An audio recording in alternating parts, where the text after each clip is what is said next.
Vamos conversar junto. Mais uma semaninha aqui de isolamento social, mas também de muito papo bom. Hoje a gente vai ter o quarto papo da semana. Quarta conversa, né? Uma conversa de afeto, de solidariedade, de cuidado com a gente. E a de hoje, todas são especiais, mas a de hoje tem um toque assim de novidade, eu diria, de resistência, porque é com ela, com Riane Leão, essa mulher maravilhosa que escreve como ninguém, que escreve de maneira tão livre, né? Pois é, com ela. Eu vou pedir a vocês para a gente utilizar esse primeiro minutinho para ir convidando as amigas, principalmente as amigas, porque nesse momento eu quero ver o máximo de mulheres aqui conosco, conversando e ouvindo Riane. Acho que ela tem muita coisa boa para contar pra gente, muita coisa da vida dela, do momento dela, e o quão que é importante, não é? A gente se reconhecer na outra, de a gente também utilizar a escrita para demonstrar um pouco o que a gente pensa e o mundo que a gente quer. Olha aí, estão chegando aqui Patrícia, Ana Helena, Maria Luísa, Maria Portela, coisa boa. Vamos aqui convidar mais mulheres para estar conosco. Eu estou dizendo mulheres porque realmente é um chamado especial, sabe? A gente, como se a gente sentisse nessa conversa de agora um abraço caloroso. Acho que vocês viram aí nas últimas semanas eu tenho lido, né, alguns poemas, alguns trechos, às vezes, desse livro aqui, ó. Jamais peço desculpas por me derramar. Ele foi lançado ano passado, 2019. E é o segundo livro de Riane Leão. Ela ficou principalmente conhecida, quer dizer, na verdade teve o primeiro de 2017, e que é Tudo Nela Brilha e Queima, e agora é esse. Eu vou ver aqui se ela já está online, já está pronta para começar conosco. Vamos ver lá. Chegou aí? Olá! Ai, coisa Tudo boa! bem? Melhor agora com você aqui dividindo a tela conosco. Muito Lindeza, obrigada, fico Riane. feliz. Muito obrigada pelo convite. Foi mais rápido do que eu imaginava por ter aceito o convite.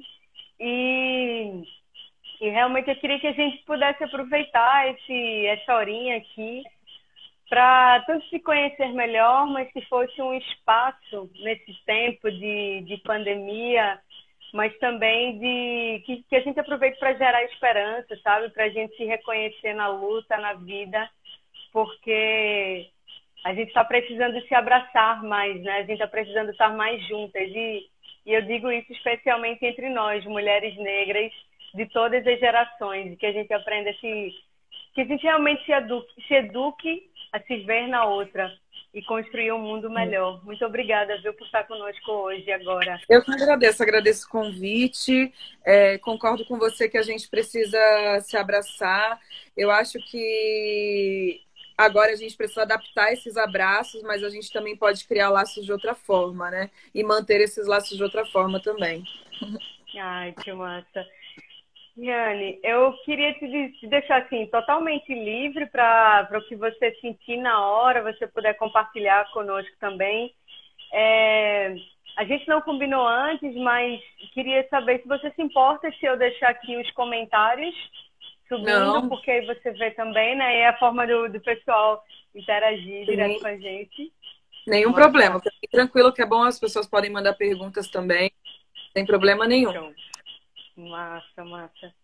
E aí eu estava pensando de a gente começar pelo seguinte. Como é escrever para ti? Como é escrever? Bom, eu acho que é o meu momento. Estava falando um pouco disso numa live que eu fiz hoje mais cedo. Eu acho que é o meu momento de buscar os meus processos e respeitar os meus processos. e é o meu momento coletivo também, pensar em como essa escrita vai reverberar e como essa escrita vai chegar nas pessoas, de que forma a gente pode ser gay e contar a nossa história, e um momento de pensar no meu legado, na minha ancestralidade, qual a missão que eu tenho enquanto poeta. Então, escrever para mim é um momento que eu tenho de contar os meus segredos para o mundo e recontar a minha história a partir da minha própria perspectiva e construir essa narrativa. Assim, eu sempre digo que eu não ressignifico nada, eu significo mesmo. Porque como eu fui poupada por conta do silenciamento de significar, então é a primeira vez que eu faço isso, né? Eu estou significando a minha existência. E acho que escrever é esse momento que eu significo a minha existência, eu dou sentido a ela, e a escrita ela possibilita que eu dê um sentido leve, que eu dê um sentido bonito, que eu dê um sentido de esperança, de axé, de promessa, de futuro. E acho que é isso. Poxa, que massa. Eu confesso a você que eu não tinha pensado por essa perspectiva de significar, de fato, né? Eu tenho lido do início do ano para cá tentado buscar muita coisa das mulheres negras, né? Seja das diversas produções literárias, sociológicas, políticas, e é muito difícil a gente encontrar, não é? Porque o que a gente diz, pouca gente quis produzir, quis colocar no formato de livro. A gente sabe que o mercado ele é muito fechado para quem é mulher, para quem é negra, para quem é ou vem, inclusive, da periferia. E eu estava lendo um trecho de uns poemas, na verdade, de Conceição Maria de Jesus, e que ela dizia, né, que o processo de escrever para ela é um processo, e ela já dizia isso, político de se colocar diante da vida. Sim. Mas aqui eu acho que uma das pessoas que está conosco é Catarina. Catarina tem feito um exercício da escrita diária. Nesse momento que a gente precisa tanto, né, de esperança, de afeto, ela tem escrito sobre as coisas do dia. Mas como é que tu achas assim, que a gente consegue sair do sentir? A gente pensa sobre o que a gente sente, mas a gente sabe que pra gente, enquanto mulher periférica, é difícil pegar no lápis, na caneta ou no papel e dizer o que eu vou escrever é importante, sabe? Essa barreira entre o sentir, o pensar e o concretizar, assim, na escrita. Como é que isso processa na tua cabeça, no teu fazer? A imagem continua travando nesse momento? Um pouquinho, mas tá melhor do que antes. Mas acho que a conexão é o horário também, né? Também tem isso, verdade. Verdade. Mas agora eu tô conseguindo Mas vamos te escutar. continuar. Bora. Joia. A gente estava falando exatamente desse processo, né? Que muitas vezes a gente tem a vontade, né? O desejo de escrever, a gente sabe que a gente sente, vem as palavras, mas é como se existisse um bloqueio ali do sentimento. E como é que tu percebes isso? E como é que a gente pode vencer essa barreira? Eu acho que a gente... Você tá conseguindo me escutar bem? Estou te escutando bem. Eu só sua imagem que está um pouco congelada. Tá, eu tô achando que... Vamos tentar, vou respondendo, vamos ver se vai. Que a sua imagem também tá um pouco congeladinha para mim, mas estou conseguindo ouvir. Tá. Eu acho que existe um social que nos convence que nossa história não é importante. Então é muito difícil. A primeira coisa que eu falo nas oficinas de escrita que eu dou é que toda história é importante, porque a primeira coisa que a gente tem que entender é que é muito importante. Aqui as pessoas estão falando que as duas imagens estão travadas, mas que o áudio tá bom. Deixa eu ver se eu abrir aqui melhor um pouco, porque eu acho que é o horário mesmo, que é o horário da maioria das lives. Eu vou responder então a pergunta de Silvia sobre essa questão da gente achar que nossa história não é importante. Eu acho que está travando mesmo por conta do horário, mas vamos seguindo e vamos ver se rola. Eu acho que existe um processo social que nos convence que nossa história não é importante. A primeira frase que eu falo nas oficinas que eu dou é que toda história importa. porque a gente precisa relembrar isso, né, para contar novamente a partir da nossa perspectiva. Então, eu acho que a gente vai rompendo isso a partir de outros processos. Estar perto de outras mulheres, estar perto de outras mulheres pretas, ler outros livros para a gente entender como foi esse processo para outras mulheres. Agora tá bem. E eu fui encontrando essa força, assim, dentro do meu processo, eu fui encontrando essa força em outras mulheres mesmo. Eu tive a sorte de poder estar perto de muita gente. Ai, então não é tudo, fala por cuidar do Rio. Desculpa, gente, é porque, enfim, não trouxeram coisas de quarentena, perdão. Tô aqui, focada. E aí eu tive a sorte de estar perto de outras mulheres durante os meus processos de cura e durante os meus processos de afeto. E isso foi, eu acho que o meu olhar de afetividade enquanto mulher preta e me entender, resgatar o meu poder foi o que fez com que a minha escrita se tornasse tão poderosa para mim. Então, eu primeiro precisava ver a minha escrita enquanto poderosa. Eu primeiro precisava deixar as minhas asas descansando. Eu primeiro precisava me resgatar o meu fôlego. Então, tem uma frase da Ijeomu Mbebinio, que é uma escritora nigeriana que eu gosto muito, que ela fala que primeiro nade, depois salve os outros de se afogar. E eu acho que é isso, porque senão acaba afogando todo mundo junto. Então, eu tive que aprender realmente a nadar, a entender qual era a minha água, e qual era o movimento que eu conseguia fazer dentro disso, para que a minha escrita, então, reverberasse de outra forma. Eu só entendi que a minha história era importante quando eu confiei muito no que eu escrevia, confiei muito no meu processo. E ainda assim tenho dias de alta e baixa, porque eu acho que quando você alcança a sua voz, ela ainda pode fugir. Então você tem que estar preparada para entender como que você vai resgatar ela novamente, porque o mundo continua muito cruel, os processos de mundo continuam muito cruéis. Então, de vez em quando, eu sinto que a minha voz foge, mas eu sei que ela não morreu, que ela só fugiu. E saber que a minha voz não morre é a minha potência, é a minha certeza. Então, eu sempre, quando ela desaparece, ou eu tenho algum bloqueio criativo, ou eu me sinto mal, alguma coisa assim, eu sei que ela só fugiu, a minha voz nunca morre, né? Porque a minha voz está reverberando a muitas vidas. Então, acho que é essa certeza que me faz continuar prosseguindo com a escrita.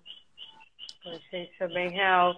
E aí, aproveitando, já Vieira disse assim, Riane, os processos de outras mulheres também influenciam na tua escrita, além da tua própria vivência particular? E aí eu junto isso, Riane, com o seguinte, você mora em São Paulo, não é isso? Sim. E a gente vê que São Paulo tem estado nas manchetes, nos jornais a todo tempo, né? Porque é o estado do país mais afetado, assim, em termos de pessoas que estão com vírus, né? E das pessoas que, infelizmente, também estão morrendo. E isso cria um ambiente de muita dor, né? De muita necessidade também de afeto, de reconhecimento, de segurar a mão.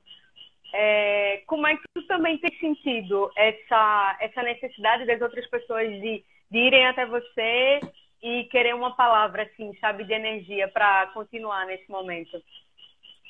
Eu acredito, vou puxar a resposta da pergunta da Jal e aí eu já encaixo na sua pergunta também. Estou gostando muito das suas perguntas. Eu gosto muito quando eu consigo conversar com uma irmã minha e isso puxa algumas coisas ancestrais mesmo, assim, porque geralmente as perguntas se repetem e eu fico feliz quando as perguntas não se repetem. Assim, tudo bem também quando elas se repetem, mas eu gosto de ir além. A pergunta de Jal é se outras mulheres me influenciam, e é óbvio, assim, minha literatura é completamente influenciada pela literatura de outras mulheres, especialmente mulheres pretas. Então, minhas referências, né, Luz Ribeiro, Mel Duarte, as minhas referências de fora, Audre Lorde, Bell Hooks, Toni Morrison, Maryse Condé. Então, todas essas referências vão se juntando, né? Eu sinto que a gente se multiplica mesmo. Eu já sou múltipla, né? Eu sou muitas em uma. E quando eu leio outras que são muitas em uma, eu vou respeitando essas minhas versões. Então, de vez em quando, eu não consigo salvar todas as minhas versões num dia só. Mas se eu salvo uma versão ou duas, já é o suficiente. Então, eu vou compreendendo e vou respeitando essa multiplicidade, né? E dentro do que você me perguntou, eu acho que é uma missão. A escrita, para mim, eu vejo, pelo menos, eu vejo a escrita como missão.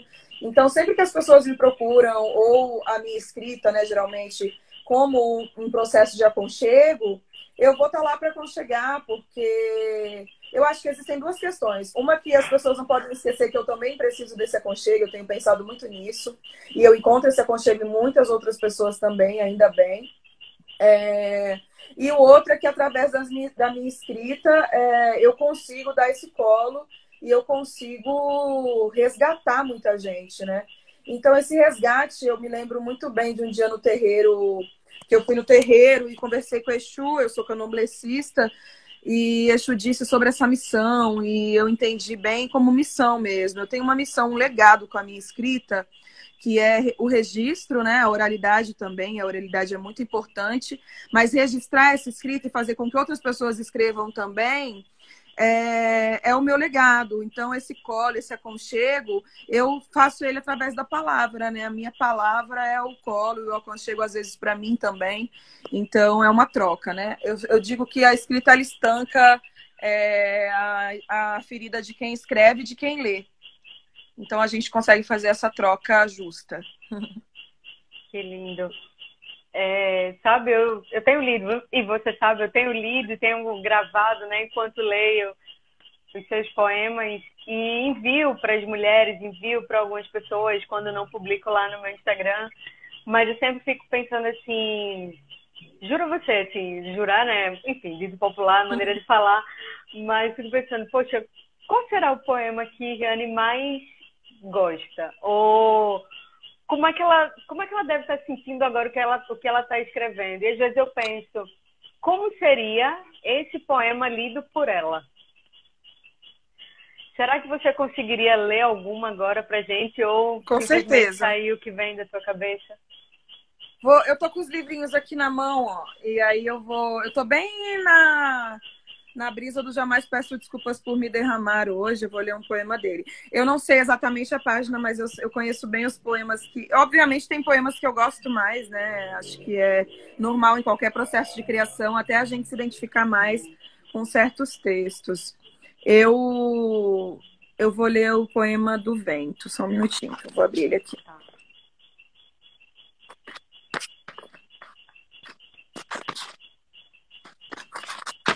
Esse poema está na página 10 e 11 do livro, que é um poema que tem me acompanhado muito durante a quarentena e eu tenho refletido muito sobre ele. Eu sou filha de Ansan, falo muito sobre ventania, falo muito sobre natureza nos meus poemas, inevitavelmente, porque é parte de mim. E aí eu vou ler esse que eu acho que é um dos que eu me identifico muito, assim, que é o do meu segundo livro também. Se sou raio, que eu saiba iluminar a minha estrada nesse breu, que eu saiba golpear mesmo no escuro, me impressem a retina de minhas ancestrais que enxergaram fé quando tudo era medo. Se carrego relâmpagos nas veias, que eu saiba que o que corre em mim tem brilho, tem jeito, tem potência, eu sou capaz de fazer a terra tremer. Se sou vento, que eu passe pelos vãos dos seus dedos, que nada possa me segurar, me limitar, me fazer menos presente. Vendaval não pede licença para escancarar as janelas e o coração. Se sou brisa leve, que eu saiba me dividir com aqueles que sorriem ao me ver existindo, que eu saiba sustentar o amor dentro do peito, dentro do abraço de quem me diz que resistiremos, que lutaremos, que seremos, assim seja. Se sou furacão, então posso destruir antes de ser destruída, e se preciso for, tiro absolutamente tudo do lugar e defino como vai ser a partir de agora. Se sou sagrada, que eu me benza com folhas e búzios e velas e mãos entrelaçadas, quando dizem epa, rei, a força que me invade não me permite o silêncio. Se sou nuvem carregada, que eu me despeje e deságue, e mesmo que eu termine chuva de granizo, nasci oceano. Sou mais inconstante que o mundo, sou onde tudo começa e termina, sou a história que eu quiser contar, sou revide antes mesmo que alguém tente me atacar, sou estrondo de trovão, meus pés descalços tocam o chão, estremeço, mas sou profunda demais para acabar. Uau! Eu gosto muito desse. Axéu. Vou ler aqui, então, 2 comentários que as pessoas estão ainda sentindo e está chegando essa vibração que você emanou agora. Eles vão dizer assim, de tudo se tem um pouco, paz, amor, decepção, tudo isso fortalece Aveia do Coração. E tem mais um verso aqui que diz assim, All You Wanna Say About Us. All I Wanna Say About Us. Eu fiz um vídeo com o seu poema em que fala: já não me interessa me destruir para existir. E várias pessoas me agradeceram por compartilhar suas palavras nesse momento. Você encoraja muitas mulheres. E eu digo mesmo, assim, E eu queria fazer o seguinte paralelo, né? Pra gente, primeiro que para as meninas negras, o caminho do estudo, ele não é muito fácil. Aliás, para o nosso povo negro, ele não é fácil. E além de não ser fácil, ele nos foi negado e até hoje é negado, né? A gente está, por exemplo, aí vivenciando essa violência que é manter o calendário do Enem. E a gente sabe que a manutenção do calendário do Enem afeta exatamente os nossos e as nossas, né? Porque são as condições de ensino dentro de casa, são as condições inexistentes dos equipamentos para poder estudar em casa, inclusive da própria internet, por exemplo. Então, vai além de poder ou não poder fazer a inscrição, né? Essa redução da discussão sobre o calendário, ela é, inclusive, perversa, porque não revela. E a gente sabe a quem acessa, né? Sim. Exato. E você, pelo que eu vi, você nasceu em Cuiabá, né? Mora em São Paulo, entrou na universidade, cursa letras, ou cursou já? Já terminaste? Está trancado, mas eu vou contar a história. Pois é, mas isso é interessante, porque pra gente não é fácil. Eu também tive que, durante a faculdade, lidar com o estudo e 2 trabalhos, fora a militância. Então, pra gente também, a gente não fica... quando sai uma reportagem ou de uma reportagem para outra, sabe? Repetem a expressão geração neném. Os meus e as minhas não estão nessa geração neném, né? Que nem trabalha, nem estuda, mas ele está em casa, na vida boa dos pais, das mães, esperando o concurso. Essa não é a realidade da juventude brasileira. Mas... E você conseguiu entrar na universidade, é uma mulher negra que entra na universidade, que escreve, que inspira, né? Como é que você vê hoje, assim, para a galerinha jovem, né, para as meninas jovens que têm um potencial tremendo, porque a gente acredita no potencial, na capacidade das pessoas, mas que se deparam aí com essas cortinas que vão além da pandemia? Sim, porque na verdade sempre existiram, né? A pandemia só piora um pouco as coisas e agrava, não um pouco, muito as coisas e agrava muitas coisas também. Eu sou de Cuiabá, eu mudei para São Paulo quando eu tinha 19 anos, que foi quando começou a minha trajetória na literatura. Eu já tenho 12 anos de trajetória na literatura. Primeiro eu fiz USP, mas eu me deparei com um ambiente extremamente racista, classista. Eu não consegui dar conta, eu saí. Eu saí, inclusive, muito adoecida do ambiente da faculdade. Eu sempre falo que muito se fala sobre essa importância de estarmos dentro da faculdade, até em todos esses discursos mesmo, que a gente vê por aí, até nessa manutenção do calendário do Enem. Mas pouco se fala de lá dentro, né? Como é lá dentro pra gente, como é bem agressivo. E depois de alguns anos eu prestei o Enem novamente, eu estudei em casa mesmo, e eu passei para a Unifesp, mas quando eu passei para a Unifesp eu já tinha criado uma escola, porque enfim, eu fiz muitas coisas, né, durante esses tempos de literatura, eu também sou educadora, e eu tenho uma escola de inglês para mulheres negras, né, onde a gente ensina inglês com cultura afro. E aí, na época da Unifesp, eu estava com 10 turmas, era um jeito que eu consegui de fazer com que essas mulheres tivessem acesso a esse ensino de idioma por R$55 ou com bolsa integral. E um jeito que eu consegui de pagar o meu aluguel também, então juntou tudo, meu empoderamento, meu fortalecimento e minha independência. E aí eu consegui fazer durante 1 ano e meio a faculdade, eu tranquei porque eu já tinha... o horário da faculdade era no mesmo horário de aula das meninas. Mas a academia é uma coisa que eu não desisti. Agora com a quarentena, obviamente, isso fica muito mais bloqueado, né? Especialmente para a população preta. Mas a minha pretensão é fazer o UFBA e mudar para a Bahia, que é o meu sonho desde sempre. O eixo sudeste já não me comporta, nunca me comportou, na verdade. Eu é que tratei muito bem o eixo sudeste, mas agora eu vou embora.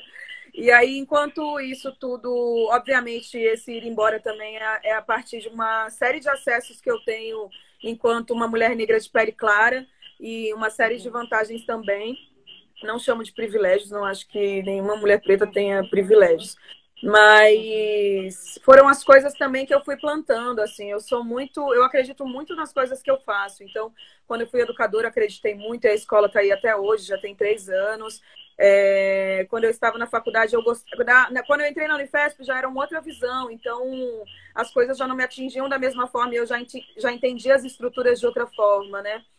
E eu acho que dentro disso existe ano passado, eu sempre falo dessa experiência, eu dei aula durante 1 ano para adolescentes periféricas de Osasco, num projeto do SESC e de literatura negra. E dentro dessas aulas a gente falava muito como seria essa vida acadêmica delas. A maioria delas queria ser jogadora de futebol e elas queriam entender por que elas tinham que aprender inglês. E a gente ia falando sobre a importância desse processo educacional mesmo, né? E sobre a poesia, sobre o empoderamento delas, o fortalecimento. Enfim, acabou que cada uma, no fim das contas, se viu, eu acho que para além de escolher um curso, se viu capaz mesmo de poder entrar e estar lá, né? Porque a nossa autoestima é tão roubada que até essa capacidade da gente estar nos lugares a gente duvida, né? Duvida do nosso potencial. Obviamente, a gente entende também que o sistema não abarca, né? Tantos potenciais tão grandes, e privilegia, né, as pessoas brancas, mas eu vi ela se transformando, assim, tanto no fortalecimento individual, quanto na importância de ler mulheres pretas, na importância de entrar numa universidade, e é isso, assim, ao mesmo tempo também que eu vejo a academia como um espaço muito valioso e muito grandioso, também acho que a gente tem uma academia fora da academia que é imensa, e que não é tão ouvida, como os slams, os saraus, que foi onde eu mais aprendi sobre literatura negra na minha vida, assim. A academia é um lugar que eu quero voltar, mas eu também vejo essa academia em muitas outras instâncias, assim.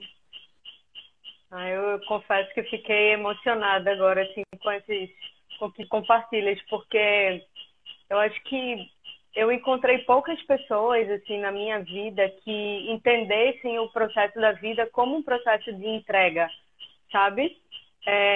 Eu entendo, assim, que a minha vida é muito maior do que a minha pele hoje, assim, o espaço que eu ocupo. E o quanto que é importante saber que o caminho que a gente pode construir, ele afeta outras pessoas, né? E ter responsabilidade nesse caminho é muito importante, porque o sistema que a gente vive coloca a gente numa... É como se a gente realmente, assim, a partir do momento que nascesse não, já está lá um embrião, como se a gente entrasse numa linha de produção, sabe? Como o próprio corpo fosse em si uma linha de produção até a vida. E que a faculdade é uma parte dessa engrenagem que algumas de nós conseguimos não só subir, mas descer e partir para uma outra etapa. E ver a vida a partir dessa perspectiva é muito mesquinha, né? Sim. É muito pequena, muito pequena. Então, para a galerinha que vai fazer Enem, por exemplo, né, que está nessa preparação para entrar na universidade, para entrar no ensino superior, seja na universidade pública ou privada, eu realmente gostaria que todo mundo, e deseje, vamos lutar para que todo mundo entre em universidade pública, né? Para que a gente realmente não perca a perspectiva de que a vida é para além dessa engrenagem automática e violenta que nos coloca, né? Mas também saber que os nossos corpos de luta precisam ocupar esses espaços. E Sim. Isso é muito importante. Eu tenho pensado... Posso fazer só Sim, por favor. Comentário? Eu tenho pensado muito sobre esse ocupar espaços também, e por isso também quando eu entrei na Unifesp, que foi uma faculdade que me abraçou muito, assim, foi muito confortável estar lá, e bem diferente da primeira experiência que eu tive, eu já tava... É isso, assim, é você entender o que de lá dentro, o que você vai agregar lá dentro, ou seja, já levei a literatura preta, já levei os saraus, todo o trabalho que eu fazia, tinha alguma mulher preta, eu dava um jeito de encaixar, fiz um trabalho sobre literatura clássica, falei de candomblé, eu meti o louco.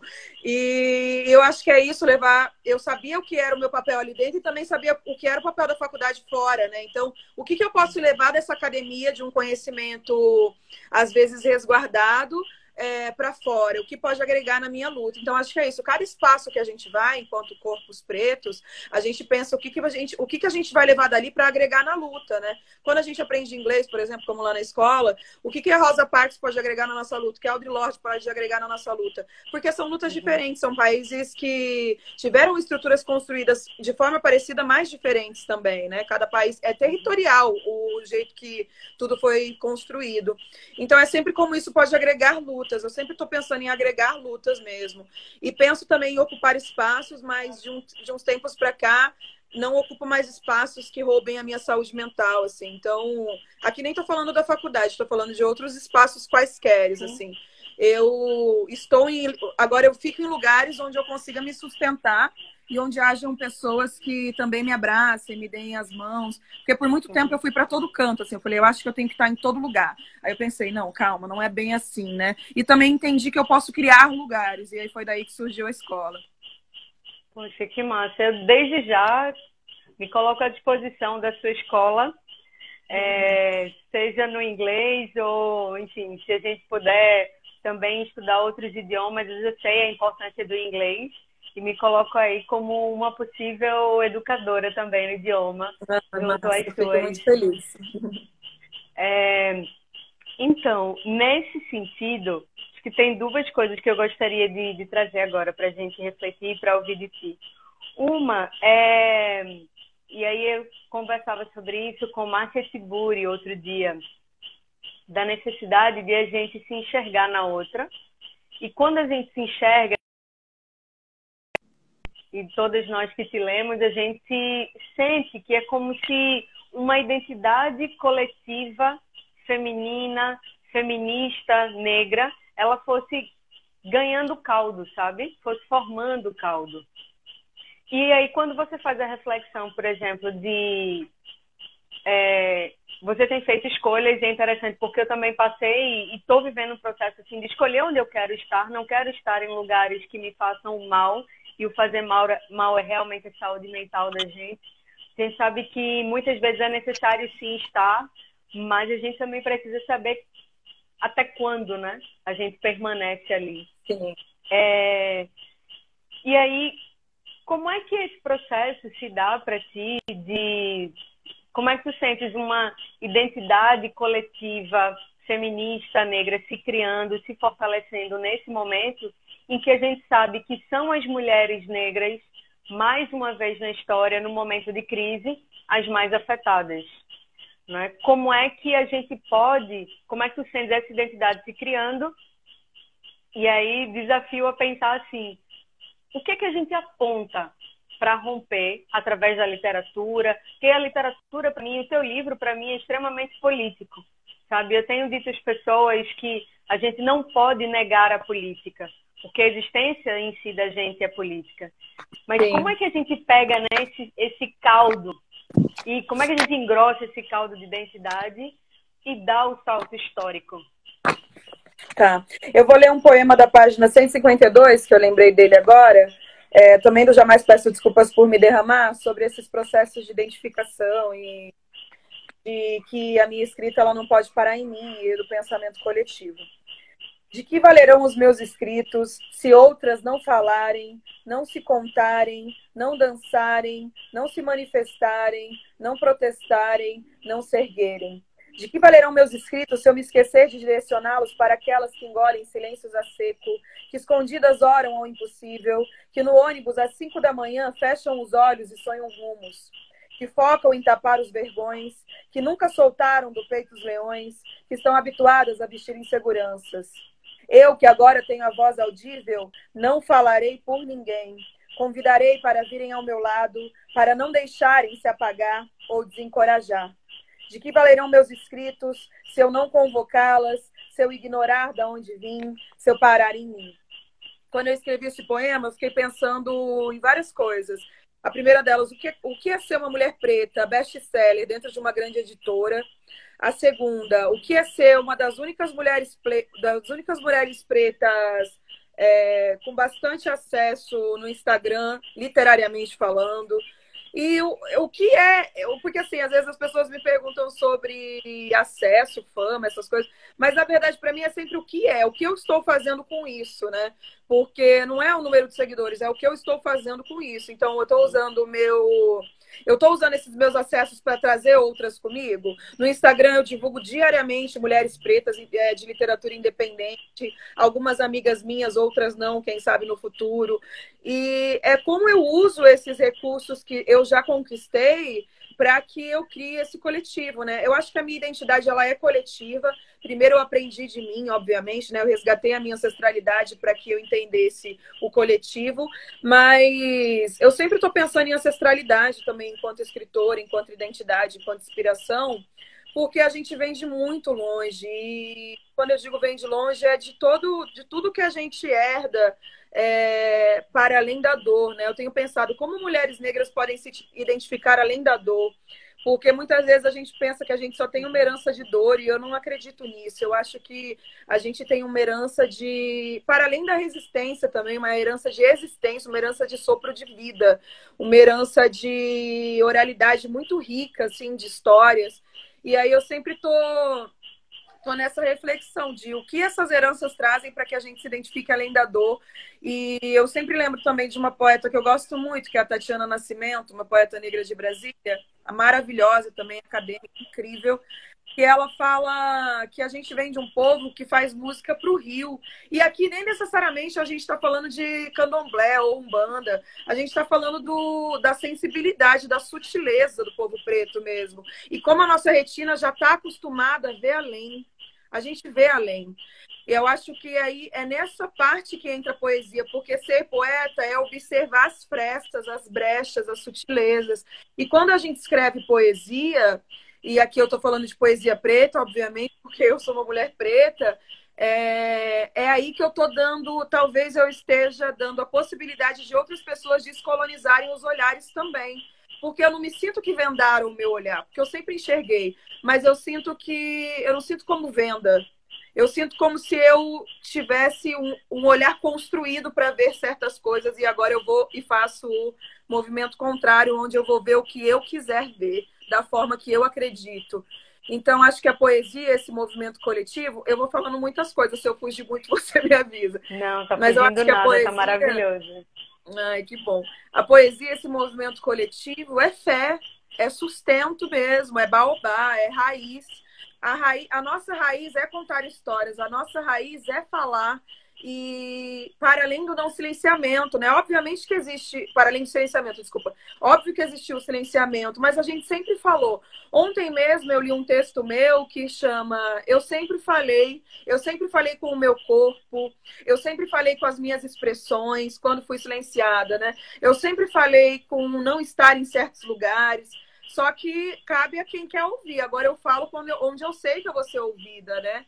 E agora eu sei que eu tenho a voz audível e isso faz com que eu tenha um compromisso coletivo, porque as pessoas me escutam. Então, o que eu vou carregar dentro dessa voz? Eu vou carregar pilares que vão sustentar outras pessoas. E não sou eu que sustento outras pessoas, porque eu sei também, eu já entendi que não cabe a gente salvar ninguém. Mas é a própria pessoa que vai assimilar essa poesia, essa vivência e vai agregar na vida dela. E, de novo, aquilo que eu falei sobre agregar. Você vai ler esse poema do vento, pode ser que você não tenha nenhuma relação com o vento ou nenhuma relação com o candomblé, mas você se identifique como ventania e você se identifique enquanto sagrada. Então, o meu compromisso, talvez o maior dele, seja lembrar que somos sagradas para além de tudo que nos convenceram a acreditar. Ai, a gente continua aqui. Eu acho que eu passaria, eu e todo mundo aqui da live, ficaríamos a noite inteira só discutindo, com certeza, porque alguém disse aqui, não vou ler aqui, olha, alguns comentários para a gente também não perder a interação das amadas e dos amados. Nário disse sim, extremamente importante. Riane fala até meio recitando. Saudade. A ancestralidade é importante. Devia ter uma Bíblia, eu seria fiel. Gente, Quase olha aí, isso. vamos montar uma igreja, irmã. Fica de olho. Riane, muito feliz de ver o rosto por trás dos seus escritos. Isso é muito importante mesmo, exatamente. Que honra poder ouvi-las. muito legal esse feedback. Jéssica, beijo. Lindeza. Maravilha. Jéssica foi minha aluna de uma das oficinas que eu dei. Nas oficinas, você consegue ser poeta? Ou você é mais instrutora, professora? Eu acho que faz tanto tempo que eu tenho sido poeta, na verdade eu acredito que todo mundo é um pouco poeta, que quando isso que a Júlia falou, de falar recitando, que eu acho que eu acabo agregando a poesia em tudo, assim. Eu lembro que tinha um amigo meu que falava, a poesia tá em tudo, e nessa época eu era meio rabugenta ainda sou um pouquinho. E eu falava para ele, será que tá em tudo mesmo? E hoje eu acredito nisso, né? Que é aquele negócio da retina mesmo, né? O que a minha retina enxerga e quais as possibilidades novas eu dou para minha retina diariamente, né? Nas minhas oficinas eu consigo ser os dois. Eu consigo ser a arte educadora e consigo ser poeta também, porque a gente vai mesclando, né? Eu vou lendo alguns poemas, eu vou apresentando algumas poetas pretas e vou fazendo as atividades. Mas eu fico mais emocionada nas poesias de ouvir, porque eu gosto muito do lugar da escuta, eu escuto muito. E como poeta, eu preciso escutar muito mesmo, né? E como mulher preta, eu tenho que escutar muito, mas tenho que falar também, não tenho que ficar só no lugar da escuta. São os dois que são importantes. Então, nas oficinas, eu fico maravilhada. Ontem eu dei uma oficina para 8 alunos, de uma das turmas da Udara, que a gente tem empresa, e todas as pessoas pretas também. Foi muito lindo, assim, ouvir eles falando com que elemento da natureza eles se identificam, o que eles falariam para quem eles foram no passado. Foi muito valioso, eu fico emocionada mesmo. Eu sou difícil de chorar porque eu sou capricorniana, mas eu fico muito emocionada de outras formas. Eu fico assim, gente do céu, que coisa linda. Eu fico que nem maluca. A Jéssica sabe, quando eu escuto, eu fico, gente, que lindo. Em uma oficina específica que eu dei aqui em São Paulo, a primeira oficina que eu fechei para mulheres pretas, a Kimani foi minha aluna, e a Kimani agora está na Copa Mundial de Islândia, França. Então, assim, isso não é crédito meu, isso é uma felicidade minha, isso é crédito dela, porque é ela que é a poeta e é ela que sabe a história dela. Mas eu fico tão feliz porque ela só precisava de alguém para falar, você é foda e a sua poesia é imensa. E eu fui essa pessoa, e às vezes a gente só precisa disso mesmo, né? É isso mesmo, é isso mesmo. Eu queria te trazer um pouco queria trazer pra gente aqui, né? Um pouco de Carolina Maria de Jesus. Poema curtinho, que Com diz certeza, assim. sempre válido, sempre lindo. Então, que diz assim: em 1948, quando começaram a demolir as casas térreas para construir os edifícios, nós, os pobres que residíamos nas habitações coletivas, fomos despejados e ficamos residindo debaixo das pontes. É por isso que eu denomino que a favela é o quarto de despejo de uma cidade. Nós, os pobres, somos os trastes velhos. Carolina deixou um legado muito incrível para a gente, né? É óbvio que muito do que a gente lê dela, como esse trecho, reflete de dor, mas é uma dor politizada, né? Ela coloca no território da cidade. E eu sinto muito isso quando eu leio os seus poemas. Existe o corpo é um território muito presente, né? E você vai navegando ali pelo corpo e pelo vento. O vento realmente é um elemento que transpassa muito as suas palavras. E aí eu fico pensando o seguinte: será que já saiu aí, já tem um livro à vista? Um próximo? Isso. Tá vindo. Eu assinei um contrato do meu terceiro livro recentemente e tô pensando ainda sobre ele, qual a estrutura que eu quero montar nele. É um presente para mim poder lançar um terceiro livro. Eu não sei se eu entendi a pergunta, era isso, né? Porque deu uma travadinha. E aí eu tô preparando, assim, não sei se eu quero fazer, porque eu ainda pretendo escrever romance, eu quero me aventurar, assim, me mergulhar mesmo. E aí agora, recentemente, um pouquinho antes da pandemia, eu assinei o contrato do terceiro, e vai ser de poesia também, mas eu acho que eu quero pensar algumas novas estruturas, assim, para expandir um pouco, porque eu acredito muito nessa multiplicidade de linguagem também, né? Alguém aqui mandou assim, qual a diferença de poesia e rima? nem poesia é uma coisa e rima é outra, na verdade. A poesia nem precisa ter rima. E isso eu aprendi com a poesia periférica e marginal, né? A poesia, ela é sua formata... E aprendi com a Tatiana Nascimento também. Eu aprendi muitas coisas com a Tatiana Nascimento. Que a poesia não tem formatação específica. A formatação da minha poesia é a minha verdade. Por isso eu falo tanto de vento. O vento é inerente à minha existência. Eu sou o vento. Não tem como eu não falar de ventania. Então, tá vindo um terceiro livro. Eu fico muito honrada de você citar Carolina. Eu participei de uma mesa sobre ela num Sesc do interior de São Paulo no ano passado. Foi muito, muito especial. Comecei com um vídeo da Tula Pilar, porque eu fiz uma promessa que eu vou levar a Tula Pilar para qualquer lugar que eu vá. E foi muito, assim, muito importante, só que foi muito incômodo também, porque foi com uma mulher branca que pesquisa Carolina. E por vezes, assim, a questão não é que você não possa trazer à tona essas escritoras. Por favor, traga à tona essas escritoras. Mas o jeito de dizer, como falar, é uma romantização, sabe? Eu fiquei, gente... E quando você fala, já muda tudo, porque não é uma romantização. A Carolina consegue falar da dor politicamente, então ela coloca a gente para pensar enquanto ser político, e ela coloca a gente para pensar enquanto sociedade e território. Eu estou lendo um livro que está até aqui do meu ladinho, que é da Maryse Condé, que eu já li, mas eu amo de paixão, que é Tituba, Feiticeira Negra de Salem, onde a Maryse Condé revive uma das feiticeiras negras de Salem a partir de documentos reais que houveram, e ela vai desmistificando que a bruxaria nada além de ancestralidade e cura, né? E é um livro muito dolorido. E agora que você falou disso, eu lembrei também dessa questão. Por que é tão dolorido e ainda assim tão importante? Porque é muito político. A cada momento que ela vai desmistificando a bruxaria, falando, a Tituba fala o tempo todo, mas ser bruxa pra mim é curar as pessoas, trazer leveza, trazer coisas bonitas.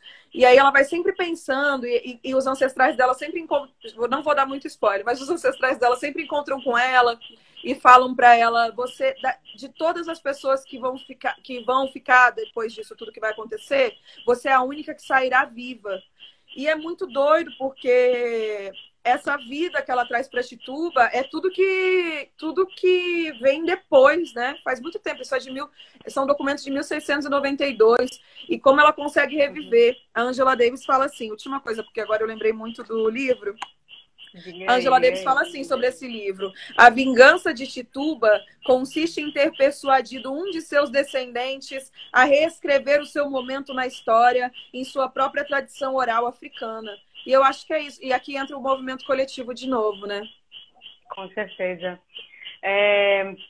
Olha só, eu acho que a gente deu uma travada, né? A gente teve que reiniciar, mas eu acho que a gente deve estar aí por uns 10 minutos antes que o Instagram corte a conexão. E eu acho que a gente precisa falar de uma coisa, de várias, mas sim, eu queria trazer uma agora, tá? Que é sobre relacionamentos entre pessoas negras. É dizer, a afetividade, né? Os relacionamentos sejam, vamos dizer, o poliamor, para quem pratica, enfim, ou acredita, mas exatamente, relações afetivas entre pessoas negras. Hoje mesmo recebi uma mensagem de uma menina que disse assim: Silvia, super gosto assim, das suas lives, acho que todos os temas são muito interessantes, e a partir da última eu fiquei pensando, o que é que você acha de relacionamentos entre brancos e negros? Será que a gente realmente só precisa, a gente agora, só porque a gente é antirracista e a gente denuncia, a gente vai ignorar o afeto por uma pessoa branca? Eu acho que é assim, primeira coisa, você está falando em relações de todo tipo de afeto, não só amorosas, né? Ou está falando especificamente de relações amorosas? Relações amorosas, para focar um pouquinho mais. Eu sempre falo lá na escola, na Udara, eu trabalho com cerca de 300 mulheres pretas, né? Então eu trabalho diretamente com afetividade em todas as suas vertentes, assim. Eu sempre falo para as minhas alunas que estão dentro de relacionamentos interraciais que elas estejam politizadas ali dentro e elas saibam identificar os momentos de desconforto, porque eles irão surgir, inevitavelmente. Toda pessoa branca é racista. E ela pode entrar para a luta antirracista, mas eventualmente é construção mesmo, né? é a partir dessas construções. Então, obviamente, você também pode desconstruir isso. E eu sempre falo para ela que elas estejam politizadas dentro dessas relações. Eu já estive em relações interraciais, não fui feliz, e foram as duas relações abusivas que eu tive. E com mulheres, então é importante. E aí isso me fez pensar o que é o feminismo branco, o que é o feminismo negro, o que são as leituras do feminismo negro, né? Mas eu acho que qualquer relação que você esteja, você tem que estar politizado dentro dessa relação. O que você está fazendo ali, com quem você está, quais são os momentos de desconforto, como você tem lutado com esses momentos de desconforto. Essa pessoa pratica o antirracismo ao seu lado diariamente, ela te escuta, você consegue dividir as suas revoluções, ela está disposta a ir para o fronte da revolução com você. São perguntas, eu não tenho respostas quanto a esse tema, porque eu sou educadora, então tudo que eu falo sobre isso lá na escola nunca são verdades universais, são a partir da minha vivência. Eu, enquanto mulher preta, eu fiz um compromisso assim de me relacionar com mulheres pretas, porque agora eu namoro uma mulher preta e é muito leve, é muito lindo, mas acho que é isso, assim, eu deixo sempre as perguntas, eu acho que são coisas que a gente tem que refletir, nossas afetividades são super, super, super importantes e mais do que nunca a gente tem que pensar sobre essas afetividades e o quanto que nos foi negado. Eu sempre lembro do texto da Bell Hooks, Vivendo de Amor, que ela vai falando sobre esse resgate do amor próprio, né? E acho que é isso, assim, pensar politicamente dentro das relações que a gente está. Pensem politicamente dentro das relações que vocês estão. Muita gente está falando sobre a branquitude. Aqui eu estou falando sobre estrutura, gente. Eu não estou falando sobre indivíduo. E é muito importante a gente pensar enquanto estrutura. Calma, a gente está falando de estrutura, a gente não está falando de indivíduo, a gente não está atacando ninguém. A gente está falando a branquitude é racista. E isso é uma coisa que você pode desconstruir e fazer parte da luta racista, mas é algo estrutural. Eventualmente isso acontece. Não quer dizer que você não possa lutar para que isso não aconteça. Acho que é isso. Pois é, o racismo é um dos elementos que estruturam a desigualdade. Sim, no mundo e ele está inteiro, e não só no introjetado, país. Exato, então muitas vezes eu falo, quando as pessoas começam a me cutucar para dizer, poxa, Silvia, tu vive falando de racismo, de luta antirracista, mas quando tu vai conversar, por exemplo, com um motorista de ônibus, que a grande maioria, por exemplo, é preta ou é preto, eles não sabem nem o que é racismo. Tá vendo que isso é só uma invenção da cabeça de vocês. Mas isso por quê? Porque a gente não consegue a estrutura brasileira de pensar o país nas mínimas coisas, sabe? Inclusive na mínima, na questão mais, vamos dizer assim, das questões mais importantes e dignas para uma pessoa, que é ter o teto, né? Que é ter comida diariamente, que é ter acesso a bens culturais, a informação. A gente vai, quando a gente começa a ver essas camadas, essas questões, o povo preto, a cultura do povo preto, a forma de se alimentar, de se vestir, de se pintar do povo preto, ela é colocada como subalterna, ela é colocada como feia, ela é colocada como fedorenta, sabe? E isso passa, inclusive, por exemplo, numa consulta médica. O corpo da pessoa negra, ele, num consultório médico, inclusive nos populares, ele não se faz de tudo para não tocar, para que não se toque. Então, as pessoas precisam entender, e eu sei que isso dói, eu sei que vai doer mesmo durante muito tempo, mas as pessoas brancas e que não conseguem ainda, que não aceitam que o Brasil teve 400 anos de escravidão, vai permanecer com essa lente social racista. E a gente vai ter que desmistificar muita coisa ainda, porque a questão racial, ela acaba ficando muito próxima, né, na leitura do cotidiano, pela econômica, que em si não tem nem o nome de capitalista, mas sim é por uma questão de classe, é por uma questão de se estudou mais ou menos e por aí vai. Mas, voltando à questão da relação, né, afetiva, amorosa, eu disse a ela algo muito semelhante ao que você falou, que eu disse a ela, o importante é que a gente saiba politicamente onde é que a gente está e se essa pessoa está contigo na luta. Se ela se coloca também no desafio de enxergar o processo de vida dela ou dele, né? O quanto que vocês também se colocam nessa construção, porque... E aí eu comecei dizendo a ela, na realidade, o seguinte: a gente precisa aprender a gostar de pessoas. Mas esse gostar das pessoas não pode esconder o afeto que a gente tenha por uma pessoa negra. Não pode, de maneira alguma, camuflar, sabe, que você pode ter um relacionamento, e deve ter, porque sente afeto com uma pessoa negra. E eu lembro, eu estou no Recife, né? E aqui, entre os boizinhos, uma vez...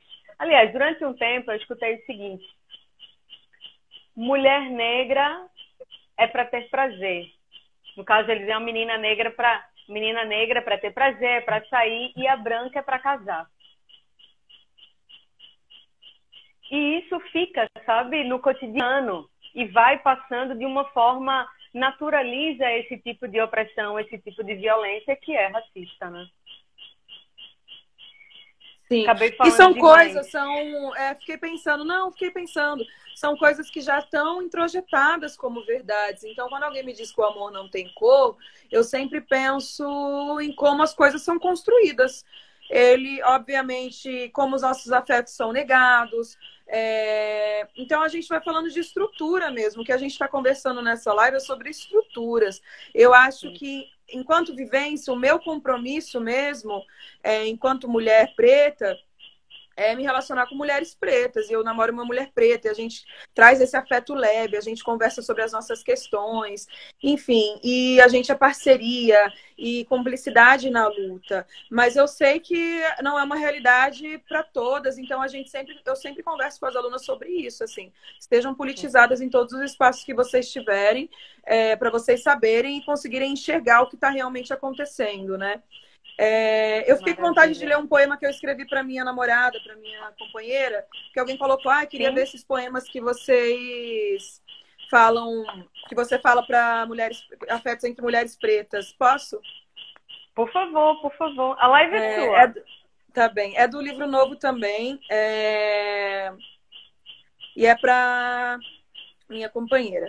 Nem mesmo se eu puxasse assunto com as 60 pessoas que atravessaram a faixa de pedestre da Avenida da Estação nesse minuto, elas compreenderiam o tamanho da saudade que preenche a falta nas minhas mãos. Eu queria desabafar para todo mundo para dizer que eu te vejo sem tropeços, retinas atentas para te admirar, para admirar suas vivências. Parar todo mundo para saber se alguém já sentiu isso dessa forma, que não tem forma alguma, porque imensidão não é matéria, não é medida, é desprendida da terra. E estar distante de você me desmovimenta, muda a minha frequência, fica emanando uma energia tão lenta que até o externo escancara o coração. Até o trem circulou com velocidade reduzida hoje. Os estabelecimentos estavam mais vazios que o normal, e a música na rádio do calçadão não deu vontade de dançar. Aquele vento que bateu no meu corpo na hora de voltar para casa, primeiro passou por você. Não se explica que nossos encontros são tanto, que tomam um caminho do mar e cruzam asfaltos. Se te perpassa, vai me transpassar. Foi bonito o barulho da brisa, mas só eu ouvi. Aí o muro me disse, já sabia que ela existia. É fácil porque de não gostar de surpresa. Quem tem despedidas pregadas na pele não simpatiza com a espera. Antecipei sua vinda quando enfeitei mel e flores amarelas para Oxum. Nem te pedi, só disse, maninha, por favor, que não me levem mais embora de mim e que seja aconchego que virá. Sinceramente, eu não posso te devolver aquilo que lota os espaços que tomaram conta do seu peito, rachaduras que a vida trouxe, que ainda te tremem. Mas posso resgatar contigo o que for possível para se recontar. Podemos ocupá-los com xirês em Yorubá. Oiá tocou a terra, ela tem alto valor. Que a sua espada não nos atinja, nem os raios cortem a nossa casa. Há quem nos olhe, Há quem saiba dos caminhos que você percorreu, e se ainda sentir gosto de dor dentro da boca, que espadas não te atinjam mais, nem os raios cortem a sua casa. Fez da sua voz o seu escudo, seu patuá a sua história, seu patuá é sua história. Sorte é palavra equivocada quando se vê por onde seus pés já pisaram, quando se escuta o que seus ouvidos guardaram. Você nasceu baobá e renasceu iroco, seu tempo é outro, e suas folhas carregam os segredos de quem se refez. Por isso te enxergo o templo. Não só te amo, te reverencio, te cultuo, te respeito e vou te esvaziar dos acúmulos quando o corpo pesar e eu vou te celebrar. Acima de tudo, vou te celebrar. Não é promessa, é cura. Acho que esse poema é tudo sobre a afetividade preta que eu tenho para dizer. Que lindeza, que maravilha. O perigo agora são todas essas mulheres se apaixonarem por você. Ai, o amor, gente. O amor é coisa linda, é movimento. Pois é. Que lindo, que lindo. Interessante, assim, eu me reconheço. Você foi lendo e muito do que você leu, eu acho que eu cheguei até a dizer para minha companheira, ela está aqui acompanhando, Cissa Portela, mas nunca escrevi. Acho que eu vou passar a escrever, então. Hein? Passa, por favor, que é lindo. Riane, muito obrigada mesmo. As pessoas aqui estão apaixonadas pela nossa conversa, por você, obviamente, maravilhosa demais. Você sabe, dá para ver quanto tempo, desculpa te interromper, dá para ver quanto tempo a gente tem ou não? Vamos ver aqui. No meu não aparece ainda. Não está dizendo aqui. O poema, gente, que eu li é daqui, ó. Esse poema é meu, sim, é do meu segundo livro. Tá todo mundo perguntando. As pessoas perguntaram o nome, né? Como não tem nome, talvez a página. Ah, tá. Agora eu já até perdi, mas vou ver aqui. Esse não tem na internet, não. Esse só tem no livro mesmo. Vou dar uma olhadinha, peraí. Se você... Não dá para ver ainda quanto tempo a gente tem, né? Não tem. Será que alguém aí pode dizer pra gente? Porque página 98 e 99. Gente, olha só que babado. Linda. Quem acaba de entrar, Dora, exatamente. Dora, rainha. Que massa. Com Dora, Riane, a gente construiu aqui um 8 de março no Recife. Acho que foi o 8 de março de 2017. E Dora fez conosco, participou ali da Comissão de Cultura, as mulheres, né, aqui, as mulheres organizadas, as feministas de Pernambuco. E colocamos 7.000 mulheres para marchar na avenida. Foi muito lindo, muito lindo. É isso. É aí o que a gente estava falando de coletivo, né? Exatamente. A Branca te ama, também te amo. Voltamos! Vamos ver aí quem consegue entrar de novo para esses 15 minutinhos que Riane ainda tem livre para conversar conosco. Oi, Amélia, oi, Cissa. Vamos lá, vamos entrando, gente. Esse papo tá bom demais.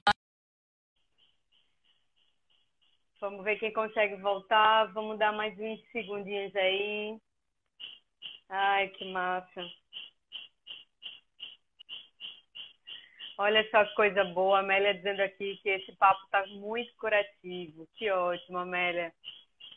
Tem que ser assim, né, amiga? Para a gente se curar, para a gente se alimentar, para a gente ter mais esperança de vida.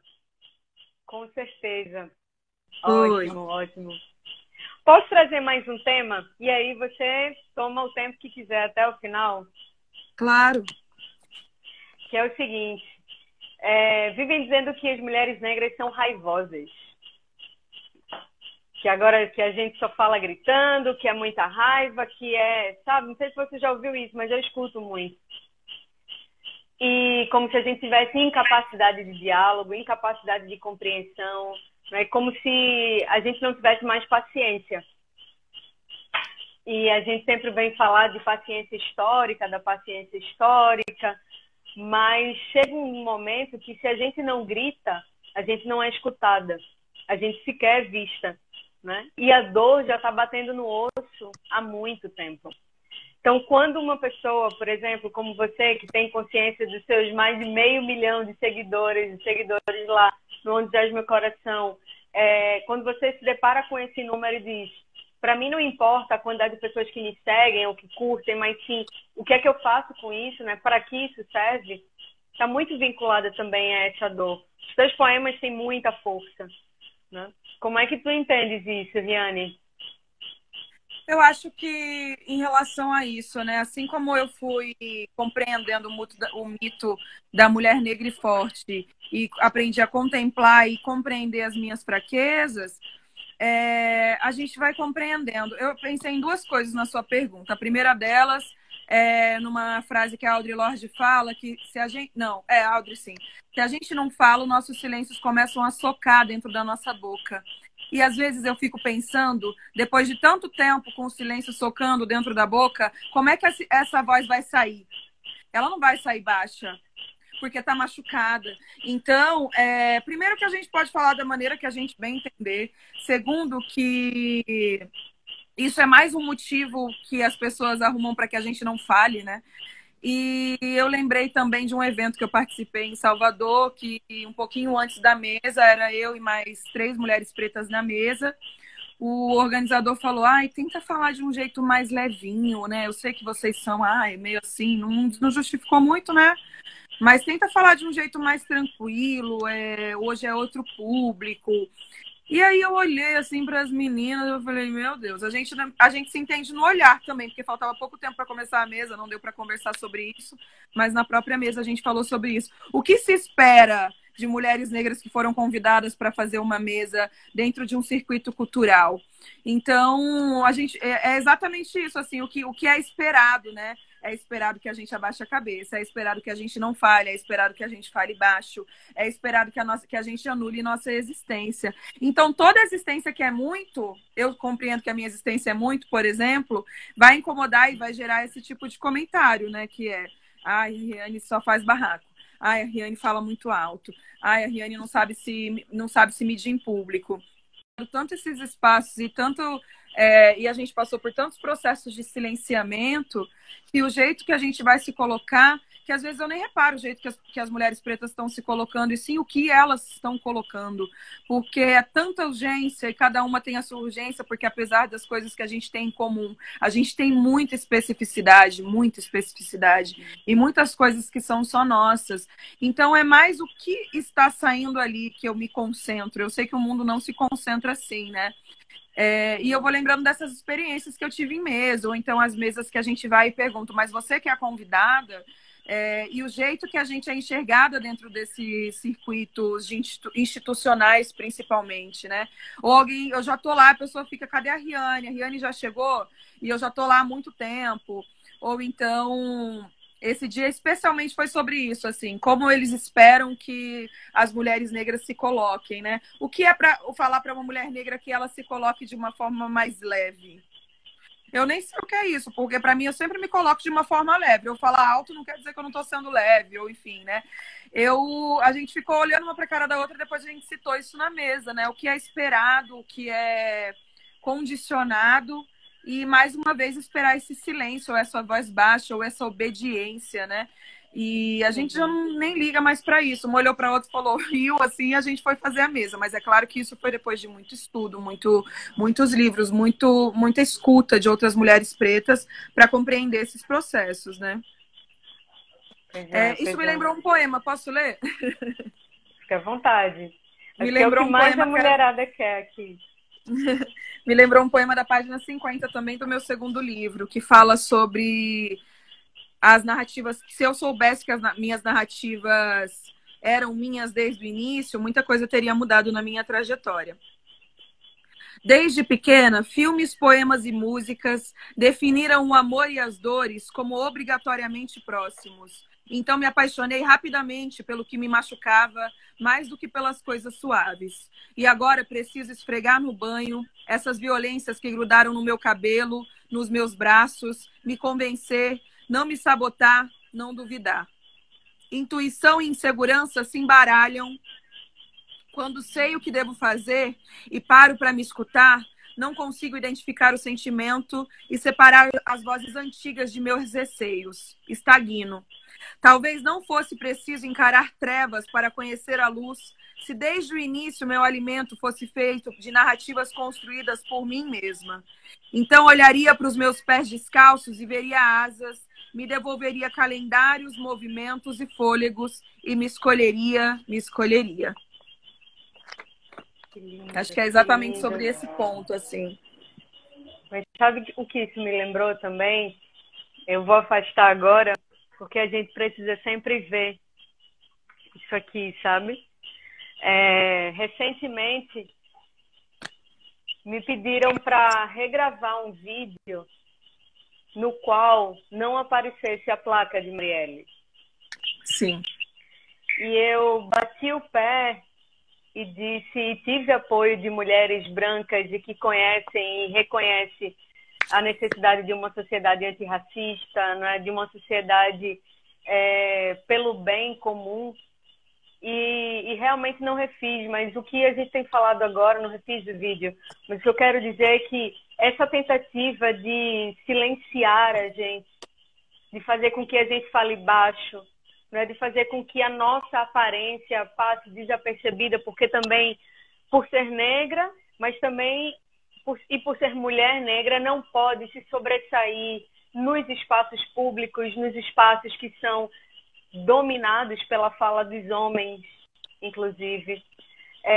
A gente nunca deve, sabe, se curvar ou recuar ou refazer uma forma de falar, porque isso, vamos dizer que para uma outra pessoa ela coloca isso como incômodo, né? Porque a gente sabe que não é, a nossa presença incomoda por uma outra questão, pelo fato de a gente existir, né? Então, a gente precisa entender isso, mas não é fácil entender e praticar, porque o que eu mais sinto, sabe, Rani, aqui na minha caminhada também, é que em todos os espaços onde eu chegar, eu preciso ter de maneira muito firme e muito direta de onde eu vim. E eu não preciso dizer de onde eu vim.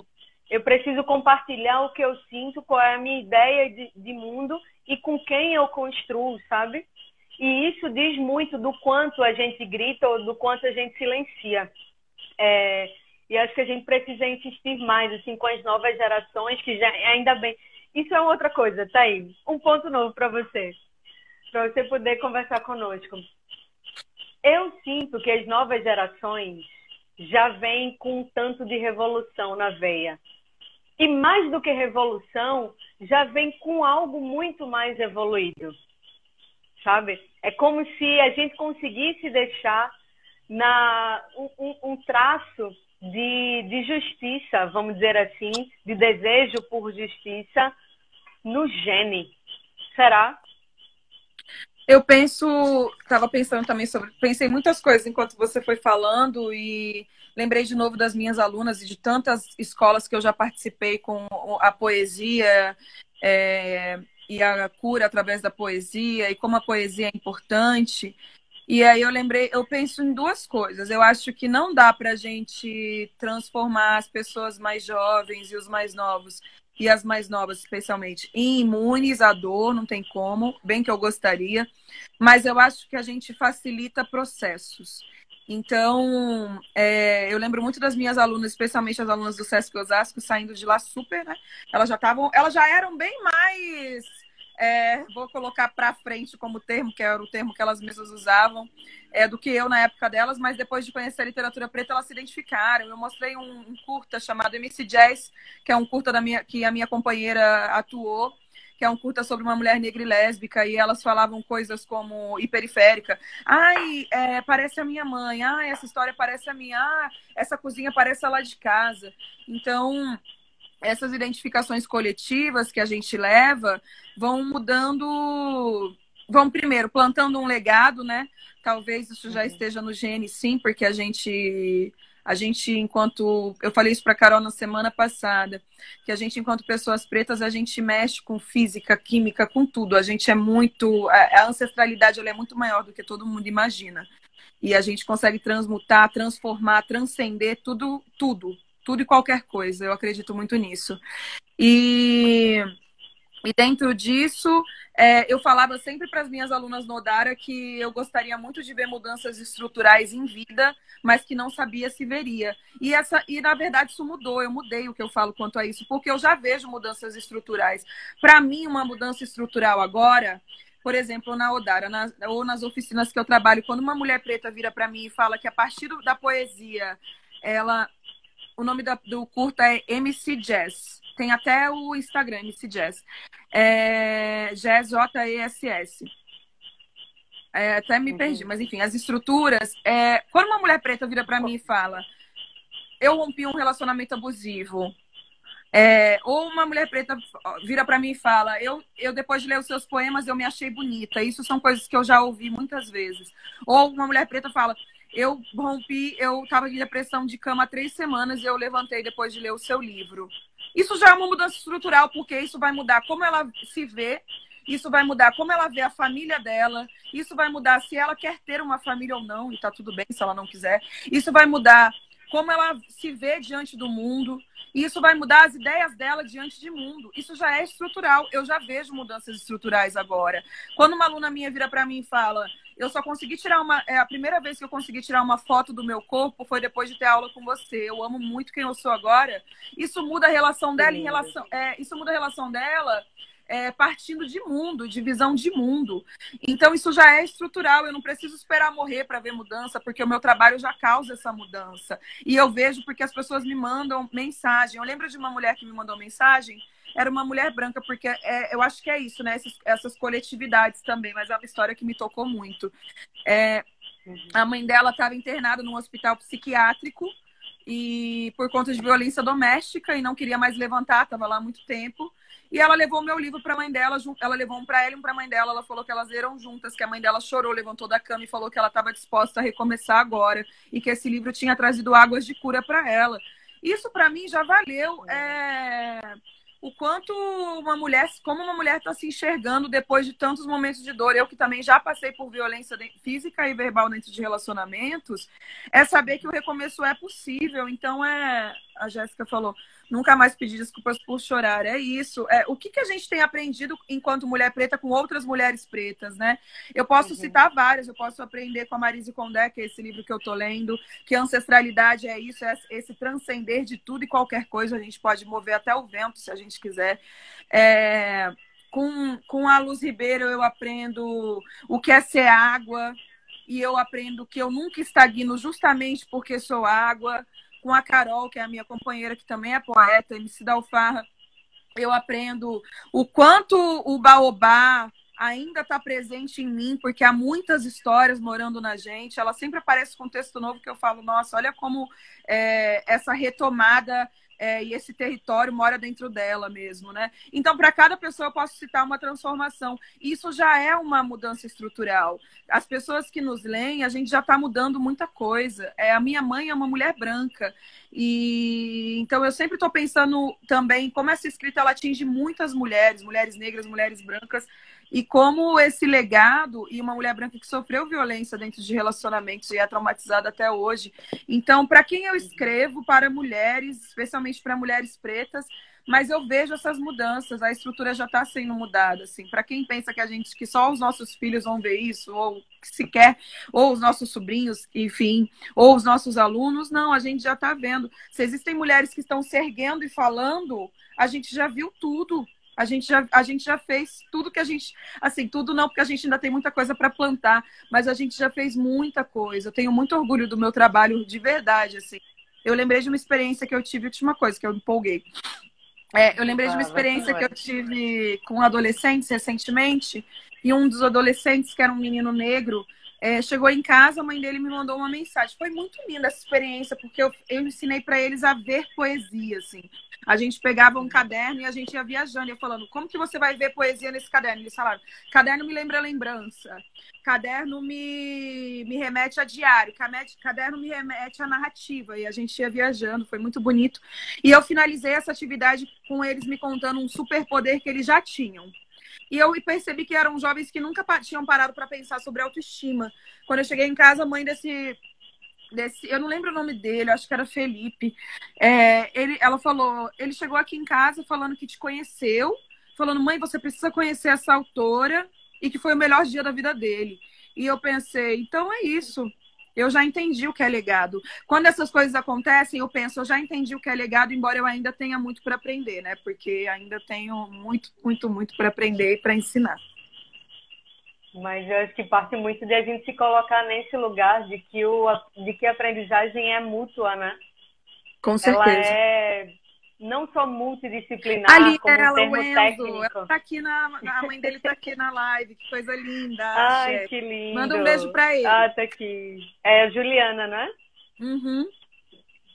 Pois é, você estava dizendo, né, que escreve especialmente para as mulheres negras, mas que essas histórias e narrativas, o teu posicionamento aqui alcança várias mulheres, não todas as mulheres. E eu queria ler 2 comentários aqui. Um é de Amélia, é uma companheira de luta tremenda. Ela diz assim, a fala de vocês, embora seja direcionada para mulheres negras, é completamente aplicável a todas as mulheres. Eu caibo nessa fala toda. É isso. E a Débora disse assim, eita, passou aqui, será? Toda vez que leio você, eu mudo e compartilho com minhas amigas, mesmo não sendo preta. E é disso, né? Eu acho que também se trata de a gente se reconhecer enquanto mulher, porque é outra questão, é uma parte fundamental da vida da gente que nos é negada, e mais do que negada, é uma questão conosco, assim, é uma questão individual, mas também na relação com a outra.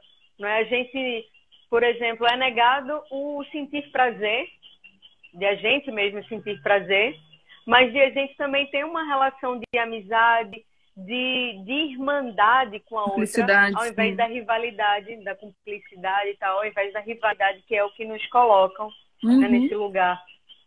E aí eu lembrei, você estava contando a história do Enzo, né? De várias outras histórias, que uma das coisas que eu faço é coordenar uma ONG, chama Mirim Brasil, e também estou nesse espaço, né, de arte e educação. Uma das coisas que eu mais gosto não é de estar brigando com o prefeito, com o deputado, com o vereador, mas é de estar realmente nesse espaço do chão, sabe, com a garotada assim, em círculo. E eu sempre me deparo muito com essa necessidade mesmo de a gente começar sentindo onde a gente está, por que a gente está ali, de a gente se permitir sentir e de a gente sentir o que a gente está sentindo, sabe? De a gente poder, nessa descoberta, redescoberta, no sentir os sentimentos, a gente se colocar enquanto corpo. Porque o cotidiano, ele é muito duro, ele é muito cruel, né? Ele é muito duro, por mais que a gente sempre esteja buscando as levezas no cotidiano, de um dia para outro. Que bom que tem uma noite no meio, mas é muito importante a gente poder ter a leitura da vida pelo que a gente sente, não só pelo concreto, né? Porque o concreto nos coloca em muito como peça de uma engrenagem que a gente não sabe para onde vai. E a gente precisa ter controle, não ter controle, mas ter consciência de onde a gente está, né? Isso é muito importante quando a gente faz assim, um trabalho de arte e educação, de educação com a criançada. O subjetivo, ele dá possibilidades, né? Ele abre as portas, assim. O subjetivo é a encruzilhada, e você pode escolher qual é o caminho da encruzilhada que você vai seguir. E a poesia, eu acho que entra nessa parte lúdica, nessa parte subjetiva mesmo. O concreto, ele é cansativo e às vezes ele é porta fechada, né? O lúdico me parece é isso, uma encruzilhada mesmo, caminhos diversos que você pode trilhar, e todos os caminhos podem ser confortáveis de acordo com o que você vai criar ali dentro. Eu lembro até de uma poeta chamada Warsan Shire, que é uma poeta de fora, que eu gosto muito. Ela fala, uma poeta negra também, que está no material da escola, que ela fala, você é o alquimista da sua solidão e você pode criar o que você quiser dentro dela. E é isso, está nas nossas mãos e na ponta dos nossos dedos o que a gente vai criar nos nossos espaços, né? Sejam nos espaços vazios, nos espaços cheios, e acho que a poesia traz essa possibilidade. Eu queria dizer que a tua presença é cura pra gente, tua existência é cura, teus livros, tuas palavras são cura. E digo isso de verdade, assim, do coração, mas de uma consciência política, sabe? O quanto que é bom, assim, me ver representada por ti, nos lugares onde você vai, nas coisas que você escreve, na tua projeção de vida, e que a gente possa estar muito mais vezes contigo. Espero que um dia você venha a Recife e Eu a sim gente faça um espero. sarau Acaba com a Islã das quarentena. Minas, Com certeza. bem no Esse é o meio meu do rolê, é o rolê pátio. que eu mais gosto. O Perfeito, sarau. perfeito. Silvia, eu queria te Mas, agradecer pelo diga. convite mesmo, assim, fiquei muito feliz. Acho que todas essas pautas que você traz são importantes. Acho que você traz o concreto, mas você também dá abertura para o subjetivo, e isso me deixa muito feliz para poder ser livre. Eu gosto de brisar, e eu gosto de pensar e refletir, e eu lembrei de muita coisa conversando com você. Acho que o seu trabalho é essencial, muito importante. Eu fui ler bastante sobre a ONG ontem, achei muito massa. Eu sempre me interesso em conhecer mais e tal. E é isso, assim, acho que você é uma mulher preta com consciência que você é sagrada. E isso é bom porque você consegue trazer isso para outras mulheres também. E eu fico muito feliz por esse convite. Oh, muito obrigada mesmo. A live, galera, vai ficar salva lá no feed, porque eu estou dizendo isso agora porque sempre me perguntam, vai ficar ainda por 24 horas. Eu não sei o que está acontecendo no meu Instagram. Ele não está ficando lá na bolinha, e aí eu estou salvando no IGTV. E tem uma irmã que me disse assim essa semana, Silvia, estão tão lindas as lives, você quer ajuda para colocar numa plataforma do YouTube? Eu faço isso para você. Ai, que Aí, lindeza. a gente nunca se encontrou e ela já está fazendo esse tipo esse trabalho. E quando estiver no YouTube, eu também te mando o link, por se acaso você queira usar, tá bom? Beleza. Posso ler um poema para fechar? Por favor. Eu escolhi um poema para fechar, que eu fiquei pensando enquanto quarentena, enquanto pandemia, dentro de nossas vivências também. Eu sei que nem todo mundo está podendo ficar em casa, mas eu acho que está todo mundo pensando em... eu acho que é um tempo de pensar e é um tempo de orir. Então, muitas coisas acabam voltando, algumas dores vêm revisitar, e enfim, né? E também algumas dores de que parece que a nossa memória de futuro está sendo engolida. E eu não acho, eu acho que a memória de futuro é sempre presente. E façam memórias de futuro, se imaginem no futuro, pensem, projetem futuro, porque é exatamente o que a gente está precisando agora. Eu vou ler o poema da página 66 do meu livro. Alguém estava perguntando do livro? É esse livro aqui, Jamais Peço Desculpas por Me Derramar, que a gente está lendo hoje na live.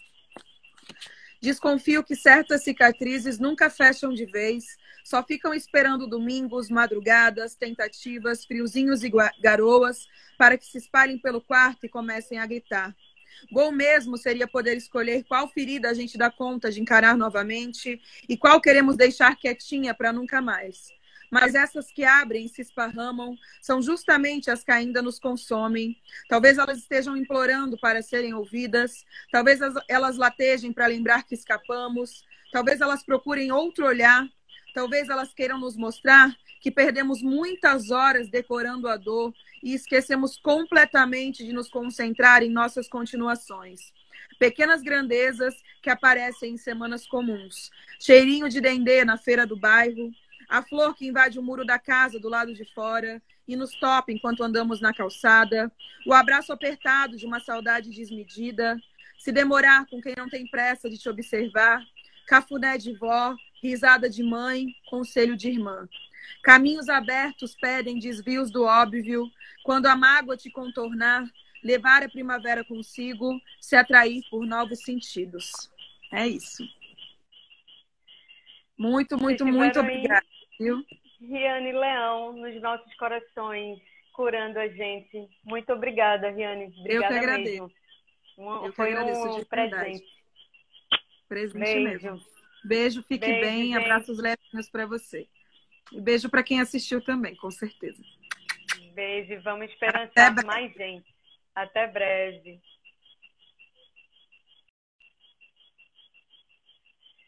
É isso, gente. Muito obrigada por hoje. Que live maravilhosa com essa mulher espetacular e com vocês aqui conosco, né? Com certeza. Semana que vem a gente vai ter também algumas lives. Uma delas é com Dani Siqueira, que trabalha, não trabalha, é uma questão, uma causa de vida. São comparsas humanizadas, é a parteira sincera. A gente vai divulgar aqui, tá bom? Mas fiquem bem, tentem ficar bem, ter consciência de onde a gente está, porque a gente está, abracem, nos abracemos, ainda que virtualmente, e vamos gerar esperança para germinar um novo presente. É sempre agora, né? Mas pensando lá na frente. Um beijo.